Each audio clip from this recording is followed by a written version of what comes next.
पहले जो हमारी महाभारत है, महाभारत महाकाव्य है, एपिक है, और जिसमें 18 पर्व हैं, आदि पर्व से स्वर्गारोहण पर्व तक।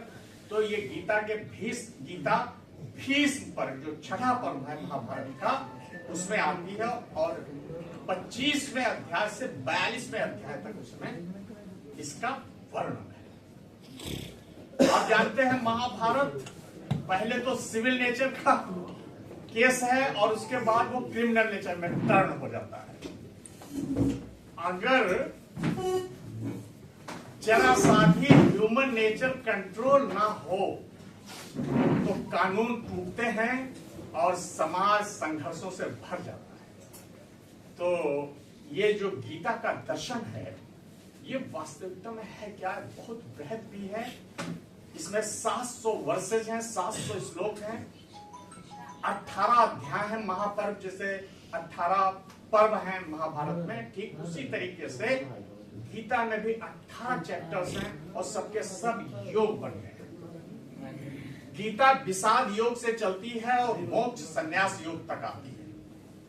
इतनी वास्ट फिलॉसफी में हम आपके लिए क्या मैसेज लाए हैं, क्योंकि अगर हम आपके लिए कोई मैसेज न लाए हों तो हमारे आज के इस व्याख्यान का कोई अर्थ नहीं हो सकता। अरे नमस्कार। मुख्य चीज है कि चाहे आप जूरिस्प्रूडेंस में हो और चाहे हम फिलॉसफी में हो, चाहे हम साइंस में हो, हमें ये देखना होता है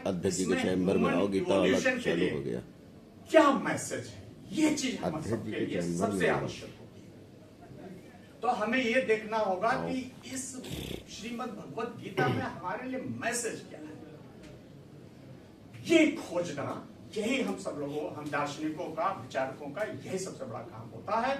और वो फिलॉसफी इन एक्शन क्या हो सकती है। तो ये जो श्रीमद् भगवत गीता है, ये एक अद्भुत ग्रंथ है। और अगर आप लोग जानते हो तो जो वेदांत फिलॉसफी है, उसमें एक प्रस्थानत्रयी है, जिसमें ब्रह्म सूत्र है, श्रीमद् भगवत गीता है और उपनिषद है। इनको प्रस्थानत्रयी कहा जाता है। तो ये उसका एक महत्वपूर्ण पिलर है श्रीमद् भगवत गीता। प्रस्थानत्रयी का ये दर्शन की बातें हैं, तो ये प्रस्थानत्रयी का एक महत्वपूर्ण स्तंभ है श्रीमद् भगवत गीता। तो इसको अगर एक शब्द में कहें तो इसको हम वेदांत कहते हैं, वेदांत दर्शन। हमारे यहाँ we have got 6 schools of thought, हमारे पास 6 दर्शन हैं। और आप लोगों को खुशी होगी कि हमारे पास न्याय दर्शन भी है। जैसे आपने एक बहुत अच्छा आदर्श वाक्य लिख रखा, मुझे बहुत पसंद आया, मैंने कल देखा था, ये था न्याय मम धर्म अस्ति। इसको और कह दीजिए, न्याय मेरा धर्म है। तो इसका विपरीत अगर एंटोनिम हम कहें तो कहेंगे अन्याय मम धर्म नास्ति। दीक्षित जी, अन्याय मम धर्म नास्ति, इसको इस तरीके से। तो देखिए, जहां अन्याय होगा वहां संघर्ष के सारे बीज आ जाते हैं। जहां अन्याय होगा वहां आप निश्चित जानिए वहां संघर्ष और युद्ध के सारे बीज आ जाते हैं, और फिर ये समाज विकास के रास्ते से हट जाता है। ये एक सीधी सी बात है। इसीलिए मैं आज इंडियन जुडिशियरी और डिस्ट्रिक्ट कोर्ट को सलाम करने आया हूं कि आप बहुत अच्छा सामाजिक विकास और समाज के अंदर जो इस तरीके के संघर्ष जन्म लेते हैं, उन सबके फाइनल डिग्री, जिसको आप कहते हैं अंतिम निर्णय, आपका हो जाता है और समाज फिर समरसता में, हार्मनी में लौट। तो ये जो गीता है, इसमें ज्यादा चीजें हम आपको नहीं बताएंगे, कुछ चीजें ऐसी आपको बता के जाएंगे जो आपके जीवन के निर्माण में और जीवन की क्रांति में एक अद्भुत भूमिका निभा सकती है। और वो क्या है, देखिए गीता 2nd चैप्टर में बहुत अच्छी चीज है।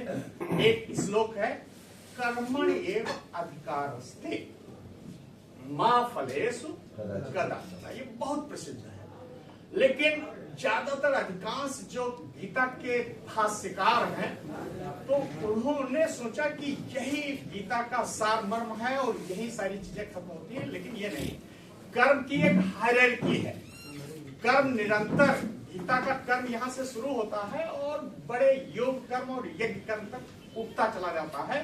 तो कर्म की जो फिलॉसफी है वो स्टेप बाय डिग्रीज वो इवॉल्व करती है, और उस चीज को हमें श्रीमद् भगवत गीता के अंदर खोजना बहुत जरूरी है कि कर्म का इवोल्यूशन कैसे होता है। देखिए, दो मुख्य चीजें हैं जो हमें समझ लेना है। इस समय जो हमारी कर्म की प्रणाली है, सिस्टम है, वो है अज्ञान का पैटर्न। हम सारे लोगों का जो पैटर्न है कर्म का जो विधान हम इस समय एडॉप्ट किए हुए हैं वो अज्ञान का पैटर्न है। गीता उसको काट देती है, आपके इस अज्ञान के पैटर्न को काट देती है। आ जाइए सक्सेना जी, यही जिला अधिवक्ता संघ में आ जाइए। जी जी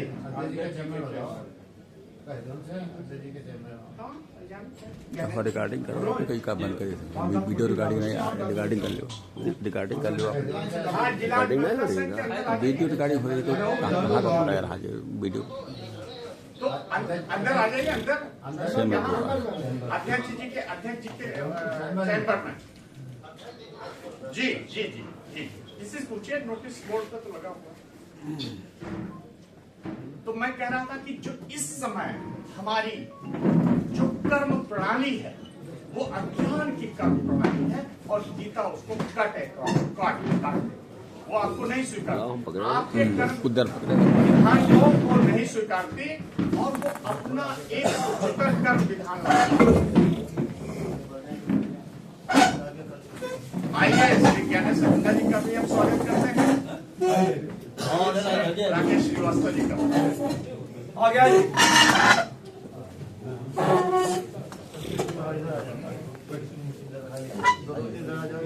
हम पीछे बैठिएगा, तुम बैठो। साधारण